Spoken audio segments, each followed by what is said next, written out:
मैं धरती पे उत्पन्न उन सभी ऋषि मुनियों को तथा माता पिता को और सारे साधु संतों को प्रणाम करता हूँ। शुभ प्रभात भाइयों, आज हम आपको कुछ धर्म से संबंधित बातें बताना चाहेंगे जो मैंने अपने जीवन काल में उस धार्मिक स्थलों का दर्शन करके प्राप्त किया है। भाइयों, मेरी बात पूरी सुनिएगा जरूर, हो सकता है ये थोड़ा सा लंबा हो जाए। हमारे इस शरीर का उद्धार करने के लिए हमारे ऋषि मुनियों ने हमारे लिए धर्म स्थलों का निर्माण किया। आप लोग जानते होंगे कि हमारे समाज में 4 धर्म के लोग मुख्यतया हैं। वैसे तो कई धर्म हैं, क्या कहते हैं, हिंदू, मुस्लिम, सिख, ईसाई। भाइयों, आप जानते होंगे कि जैसे हमारे जीवन काल को 4 वर्गों में बांटा गया था, जो कि ब्रह्मचर्य, गृहस्थ, वानप्रस्थ, संन्यास।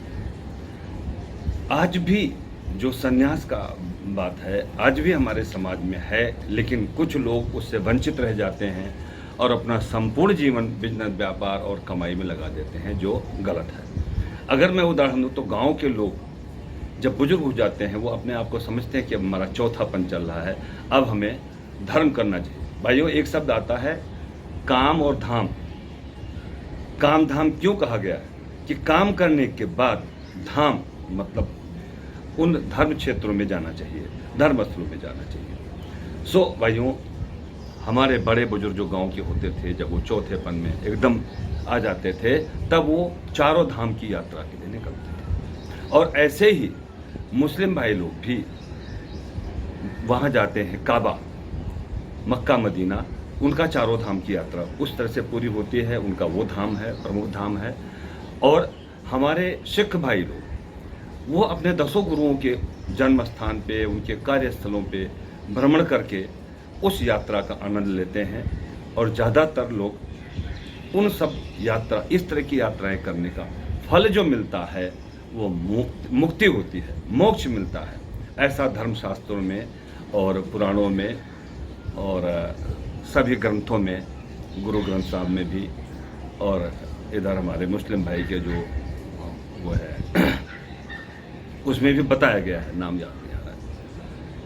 तो कुरान में बताया गया है कि ये सब स्थलों का दर्शन करने के बाद मोक्ष की प्राप्ति होती है। तो भाइयों, ये जैसे हमारे चारों धाम हुए, उधर मुस्लिम भाइयों को काबा हुआ, ये सब दार्शनिक स्थलों पे जाने के बाद लोग संकल्प कर लेते थे कि अब हम बुरा काम नहीं करेंगे और हम झूठ नहीं बोलेंगे, हम कोई पाप नहीं करेंगे। जो मेरे जीवन में हुआ था और हमने भगवान के दर्शन करके क्षमा मांग लिया और हमारा कष्ट दूर हो गया, अब मैं ऐसा संकल्प लेते थे। आपने देखा होगा, ज़्यादातर जो साधु संत होते हैं, सुमिरनी भजते रहते हैं, वो भगवान का स्मरण करते रहते हैं। ऐसे मुल्ला मौलवी भी माला जपते रहते हैं, ऐसे सिख भाइयों में भी होता है। तो ये कठोर सत्य भी है। अगर आप इसको सच मानेंगे तो भी सच, मानो तो देव नहीं पत्थर, ये कहा गया है।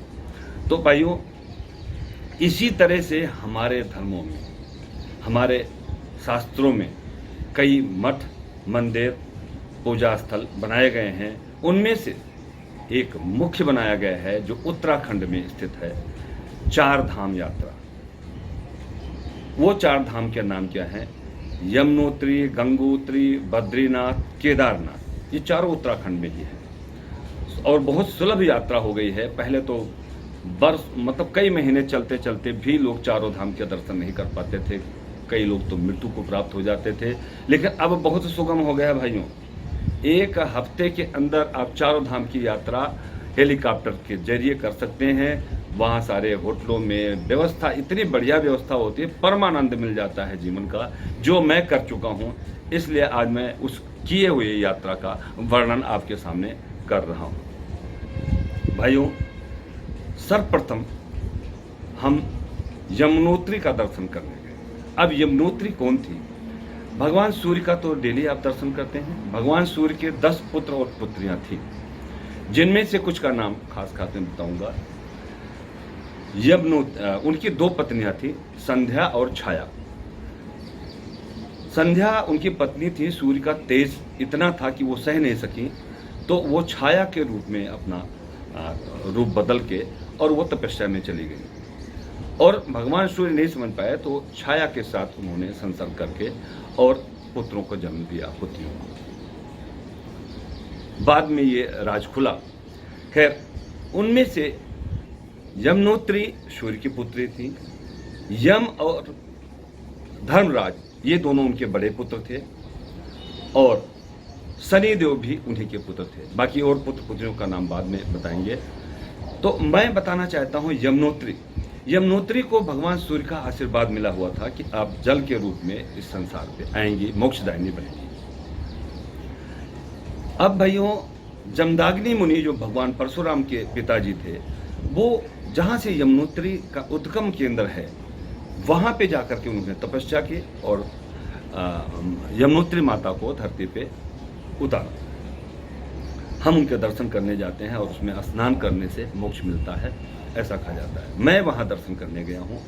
18 किलोमीटर की यात्रा तो बड़ी कठिन होती है, लेकिन अभी काफ़ी सुगम बना दिया गया है। जो लोग नहीं चल पाते हैं उनको पालकी की सुविधा मिलती है, कुछ लोग पैदल जाते हैं, कुछ लोग घोड़े से जाते हैं और बड़ा विचित्र दर्शन होता है। कठिनाई से जो चीज़ प्राप्त होती है उसका वैल्यू होता है। तो भाइयों, एक वहाँ जब जाते हैं, यमुनोत्री जहाँ से उद्गम केंद्र है, तो उसके बगल में जहाँ ये जमदाग्नि मुनि ने तपस्या किया था, उसके साथ एक कुंड है। उस कुंड में लोग आलू, चावल, दाल, ये सारी चीज़ें उसमें बांध के पोटली में डाल देते हैं और वो पक जाता है और उसको प्रसाद के रूप में ग्रहण करते हैं। और उसका फल, विभिन्न प्रकार के फल हैं भाइयों, लंबी हो जाएगी बात।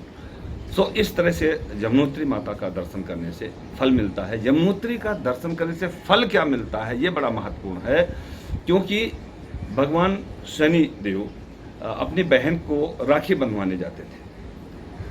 वैसे उनमें ज़्यादा पट्टी नहीं थी, लेकिन एक दिन उन्होंने अपने बहन के लिए दिया होता कि रक्षाबंधन कराने हम आपके पास आएंगे। तो वो वहाँ जाते थे और वहीं यमुनोत्री माता शनि देवता को राखी बांधती थी। तो उन्होंने कहा, राखी जब बांधा तो बोले, बहन हम आपको कुछ उसके उपहार देना चाहते हैं। तो माँ यमुनोत्री ने शनि देव से उपहार मांगा कि जो मेरा दर्शन करके जाए उसके अकाल मृत्यु ना हो और वो मुक्ति मार्ग को प्राप्त करे। तो उन्होंने तथास्तु कह करके वो चीज़ वरदान के रूप में दे दिया। तो इस तरह से यमुनोत्री माता का दर्शन करने से आपका अकाल मृत्यु नहीं होती है, ऐसा कहा गया है धर्मशास्त्रों में। फिर आगे बढ़ते हैं गंगोत्री। भाइयों, आप जानते हैं महाराजा सगर यज्ञ करने के लिए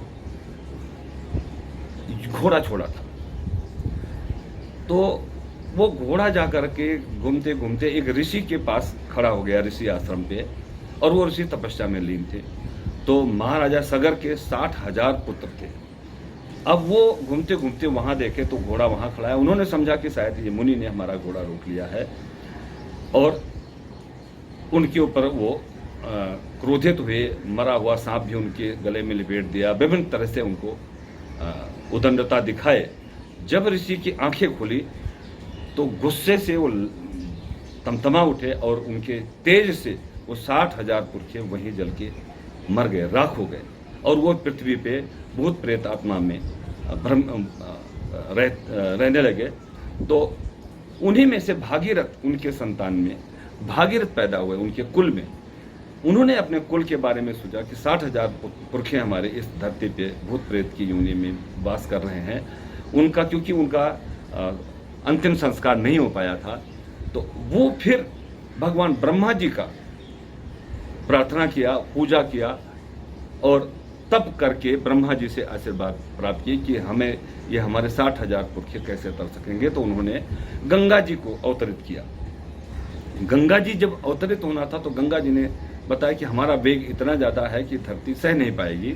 तो भगवान शिव की पूजा किया भगीरथ जी ने और शिव जी से प्रार्थना किया। तो शिव जी ने अपनी लटाओं में से एक लटा में गंगा जी को समाहित कर लिया और पृथ्वी पे अवतरित किया, जिसको हम मोक्षदायिनी गंगा कहते हैं।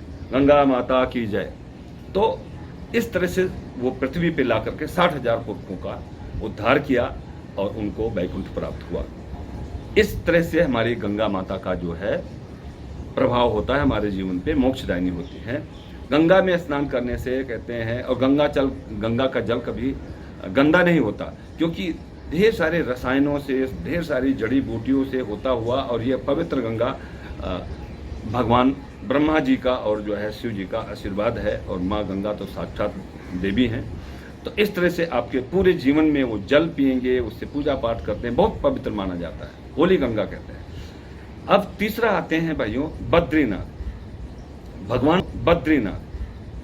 भगवान बद्रीनाथ के दर्शन जब आप करेंगे तो आदि गुरु शंकराचार्य जो प्रथम शंकराचार्य हुए थे, प्रथम उन्होंने मठ का निर्माण किया था, तो उन्होंने हमारे चारों धाम की यात्रा को बनाया था। यमुनोत्री, गंगोत्री, बद्रीनाथ, केदारनाथ, अलग अलग जगहों पे जैसा जहाँ का महत्व था उन्होंने उनके नाम दिए थे, और हमारे धर्मों में ये चार धाम का बहुत बड़ा महत्व है। आदि गुरु शंकराचार्य जी ने बनाया था। तो आदि गुरु शंकराचार्य जी जब गंगोत्री और यमुनोत्री का करके जब बद्रीनाथ की तरफ गए, तो नदी में एक ऐसी विष्णु भगवान की मूर्ति पूजा के भाव में बैठी हुई मिली। उस मूर्ति को ला करके उसको विधि विधान से पूजा पाठ करके और बद्रीनाथ धाम का निर्माण किया, और तभी से बहुत हजारों सालों से वहाँ पूजा अर्चना बद्रीनाथ भगवान के रूप में होती है। बद्रीनाथ धाम में वहाँ पे मंदाकिनी गंगा और सरस्वती गंगा बहती हैं, और फिर वो जाकर के मेन गंगा में मिल जाती हैं। सरस्वती गंगा भी हमने देखी है, और मंदाकिनी गंगा, तो मंदाकिनी जो बहती है उसके दोनों सिरों में पहाड़ों का अलग अलग नाम है। उसका नाम मैं भूल रहा हूँ, खैर आप आगे जान लीजिएगा और जाइएगा जरूर भाइयों, ये अंतिम दर्शन ये करने चाहिए, और समय रहते करेंगे ज़्यादा अच्छा रहेगा। तो भाइयों बद्रीनाथ का बहुत महत्व है हमारे जीवन में, उनका भी दर्शन करने से मुक्ति प्राप्त होती है, आप सीधा स्वर्ग जाएंगे, भटकने का काम खत्म हो जाता है, ऐसा कहा गया है। तो जब आप बद्रीनाथ का दर्शन करने जाएं, उसके थोड़ा सा आगे जाएंगे, जिधर साक्षात सदेह जो है स्वर्ग की यात्रा करने के लिए पांचों पांडव गए थे, तो वो रास्ता भी आप देख सकेंगे। उसी रास्ते में एक स्थान आता है जहाँ पे हमारे वेद के रचयिता अष्टादश पुराण व्यास जी का आश्रम है, और वहीं पे गणेश जी की प्रार्थना करके तब उन्होंने ये 18 पुराणों की रचना कराई थी, महाभारत की रचना कराई थी। उसके लेखक थे श्री गणेश जी, भगवान गणेश जी। उनसे प्रार्थना किए थे कि भगवान गणेश ये उत्तम काम आप हमारे लिए कर दें, क्योंकि 1 लाख श्लोक हैं 18 पुराणों में। तो वो गणेश जी ने कहा था भाई हम लिख तो देंगे, लेकिन अगर जिस टाइम आप हमारी लेखनी बंद हो जाएगी तो मैं छोड़ के चला जाऊंगा। वो उन्होंने उनका जिद या उनका कहना मान लिया वेद व्यास जी ने, और उन्होंने भी शर्त रख दी कि भगवान बिल्कुल आप सही करते हैं, लेकिन मैं जब जो भी श्लोक में बोलूँगा हम बोलेंगे जैसा भी, लेकिन आप उसको सोच समझ के लिखिएगा। तो वेद व्यास जी क्या करते थे, श्लोक बोल देते थे और गणेश जी उसको अर्थ बना करके और उसका प्रॉपर गहराई में जा करके जब लिखते थे, उतना समय मिल जाता था तो नित्य क्रिया वो पूर्ण कर लेते थे वेद व्यास जी। तो और वो कम से कम 1.5-2 किलोमीटर दूरी पे दोनों का डिस्टेंस है कि वहाँ भगवान वेद व्यास जी श्लोक बोलते थे और 2 किलोमीटर दूरी पे गणेश जी सुनते थे और लिखते थे। बहुत आश्चर्य की बात है भाइयों, जब आप जाएंगे तो देखेंगे। उससे आगे जब जाएंगे जिधर पांचों पांडव गए थे, तो वो एक पुल पड़ता है, भीम पुल कहते हैं। भीम पुल, भीम जी ने एक पत्थर, एक बहुत बड़ी शिला उठा के रख दी थी। जब लोग जा रहे थे तब सरस्वती जो नदी है उसका प्रादुर्भाव जो है एक पहाड़ के अंदर से खो से निकलती है, पता ही नहीं किधर से आती है, और बहुत वेग होता है, इतना कोलाहल होता है, इतनी आवाज़ आती है कि वहाँ पे उनकी पत्नी पांचाली जो है डर गई थी। तो भीम ने उठा करके एक पत्थर रख दिया उस नदी के ऊपर। तो दाहिने हाथ पे सरस्वती जी की कोलाहल की आवाज़ बहुत सुनाई थी, और बाएं हाथ पे बिल्कुल आवाज़ गुम हो जाती है, क्योंकि बहुत गहराई में वो सरस्वती जी चली जाती हैं और आगे जाके मंदाकिनी मिल जाती हैं। तो उस पुल का भी महत्व है, भीम पुल कहते हैं। बहुत अचंभित कर देने वाला दृश्य है। उसके आगे का कथा मैं बाद में सुनाऊंगा कि किस तरह से धर्मराज युधिष्ठिर ही सदेह जो है स्वर्गलोक को गए थे, इंद्रलोक को, और बाकी लोग मर गए थे। वो कहानी बड़ी लंबी हो जाएगी। अब आते हैं भाइयों भगवान केदारनाथ, जो हमारे साक्षात देवता हैं और जागृत देवता हैं। ऐसा कहा गया है, एक कहानी मैं पहले सुना चुका हूँ कि जागृत महादेव कैसे हैं। वो एक भक्त था, उसने तपस्या किया, दर्शन करने के लिए पंडित जी ने कपाट बंद करके चल पड़े थे, उनके चरणों में गिर गया। उन्होंने बोला हम अब नहीं खोल सकते हैं। वो वहीं बैठ गया तो भगवान साधु का रूप धारण रात में करके आए, उसको फल दिए, कंबल दिए, अग्नि दिए कि बेटा ठीक है तुम यहीं सो जाओ और फिर चले जाना। वो नहीं गया। अब सोने का क्या हुआ, भगवान साक्षात भगवान शंकर जी दर्शन दे दिए और वो रात को सोया। सवेरा उठा तो देखा कि वो महाराज जी आकर के दरवाज़ा खोल रहे हैं बाबा केदारनाथ का, और वो उनके चरणों में पड़ गया कि भगवान आपने मेरी इतनी जल्दी बात मान ली। बोले नहीं भैया, मैं तो 6 महीने के बाद आया हूँ। बोले नहीं नहीं नहीं, अभी कल रात में तो हम आपसे मिले थे। तो उन्होंने पूरी कहानी वृत्तांत बताया। तो वो साधु बाबा जो वहाँ की पुजारी थे उनके चरणों में गिर गए कि भगवान स्वयं शिव जी आपको दर्शन दे दिए और हमने आपको दर्शन नहीं दिला पाए, तो आप हमारे से बड़े हुए, अब बहुत बड़े संत हैं। ऐसा करके जागृत महादेव का दर्शन किया जाता है। तो भाइयों भगवान केदारनाथ की महिमा के बारे में हम बताना चाहते हैं। जब 5 पांडवों को श्राप मिला था, श्राप क्या, कुल नाश करने का जो दंड मिला था, इनको कोढ़ होने लगा था, सभी को कोढ़ी होने लगे थे। तो सुक मुनि या किसी ने इनको रास्ता बताया था कि आप अगर भगवान शिव की पूजा करते हैं और ऐसी जगह पूजा करें जो विचित्र स्थान हो, तो भगवान शिव के दर्शन होंगे और आपको वहाँ से उपाय मिलेगा कि आपका जीवन की रक्षा कैसे होगी और फिर आप साक्षात देवलोक को जा सकेंगे। तो वो दलदल जहाँ होता है, जहाँ दलदल होता है, वो जगह उन्होंने केदारनाथ के रूप में वो जगह चुनी और वहाँ वो तपस्या करने लगे। तपस्या से भगवान शिव जी प्रसन्न हुए और उन्होंने कहा कि मैं इसकी परीक्षा लूँगा, ऐसे हम इनको दर्शन नहीं देंगे। तो भगवान शिव जी भैंसे का रूप धारण कर लिए। तो भाइयों जब भैंसे का रूप धारण कर लिए तो हजारों भैंसे हो गए। अब हजारों भैंसे आते देख के युधिष्ठिर बोले भाई ये तो इतने भैंसे यहाँ थे नहीं, इतने भैंसे कैसे हो गए, ये भगवान शिव जी की ही कोई महिमा है। तो उसको परखने के लिए अपनी बुद्धि लगाई और भीम को बोला कि आप अपना आकार बड़ा कर लें, और उस जो बीच में भगवान शिव का मंदिर है उसके दोनों किनारे पे मेरु और सुमेरु पर्वत है, दोनों का अलग अलग नाम है। उन दोनों पर्वतों पे भीम जी ने अपना दोनों पैर ऐसे रख लिया और उस नीचे से उस भैंसों को हाँकने लगे लोग। बोले भगवान शिव जी का जिसमें वास होगा वो हम आपके टांगों के नीचे से नहीं जाएंगे। बाकी सारे भैंसे चले गए, जो लास्ट में भैंसा था वो युधिष्ठिर जी समझ गए यही भगवान शिव जी हैं, और जैसे उनके तरफ लपके उनको पकड़ा, पिछला हिस्सा जैसे पकड़े और भगवान शिव जी वहीं अंतर्ध्यान हो गए। अगला हिस्सा जमीन में घुस गया और पिछला हिस्सा जो उनके हाथ में था वो रह गया, और अगला हिस्सा भगवान शंकर जी का जाकर के निकला वहाँ नेपाल में पशुपतिनाथ। अब वहीं आप जाके देखेंगे, जब भगवान केदारनाथ का दर्शन करेंगे तो वहाँ गोल शिवलिंग नहीं है, वहाँ भैंसे के पीठ के समान पिछला हिस्सा जो भगवान केदारनाथ कहलाते हैं। तो वहाँ पे उन लोगों को आशीर्वाद मिला, भगवान ने फिर जो है उनकी मनोकामना पूरी की, और वहाँ आकाशवाणी हुई कि आप जो है इस पे घी का लेप करें, इस भैंसे के ऊपर, इस पीठ के ऊपर, इस भगवान शंकर जी के ऊपर घी का लेप करें और उस लेप किए हुए घी को अपने शरीर में लगाएं तो आपका कोढ़ दूर हो जाएगा। तो इस तरह से उनका कोढ़ भी दूर हुआ और फिर वो आगे चले गए। अब ये जब उनको वरदान मिला तो 5 पांडवों ने उस मंदिर का निर्माण किया। उस काल में, पांडव काल से उस मंदिर का निर्माण हुआ है जिसको हम भगवान केदारनाथ के रूप में जानते हैं। उसका अगला भाग फिर पांडवों के पुत्रों ने अगले हिस्से का निर्माण किया, और फिर उसके अगले हिस्से को हमारे आदि गुरु शंकराचार्य जी ने उसका निर्माण कराया। जो आप जब इंटरेस्ट करते हैं ऐसे 3 भाग मिलते हैं। तो ये बहुत विचित्र कथा है भाइयों। अपने जीवन में चारों धाम की यात्रा जरूर कीजिएगा। जो चारों धाम की यात्रा करते हैं, एक तो वो विभिन्न समुदाय के लोगों से मिलते हैं और बहुत कठिन यात्रा होती है, लेकिन बहुत आनंदमयी भी होती है। हमने वो यात्रा की है भाइयों। तो जो मेरे जीवन में प्राप्त हुआ वो मैंने आप लोगों को दिया। तो ये मोक्ष प्राप्त करने के लिए अंतिम क्षणों पे ना ज़्यादा समय निकाल पाए, लेकिन मैं तो कहूँगा कभी भी भगवान का दर्शन किया जाता। और इस शरीर का कुछ पता नहीं होता है कि आप कब तक जीवित रहेंगे।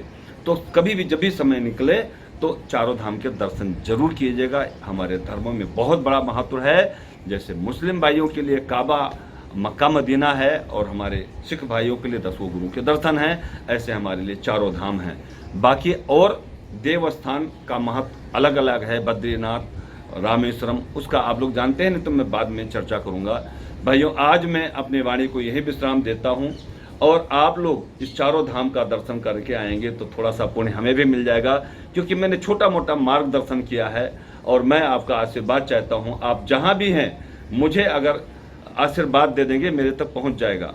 जैसे हवा देख नहीं सकते लेकिन हवा होती है, ये मोबाइल का तार आप देख नहीं सकते और मोबाइल का इस्तेमाल करते हैं, ऐसे मैं आपको प्रणाम करता हूं गुरुवर, ऋषिवर, सारे ब्राह्मण देवता को, सारे जगत के लोगों को मुझे आशीर्वाद दे। जय श्री राम।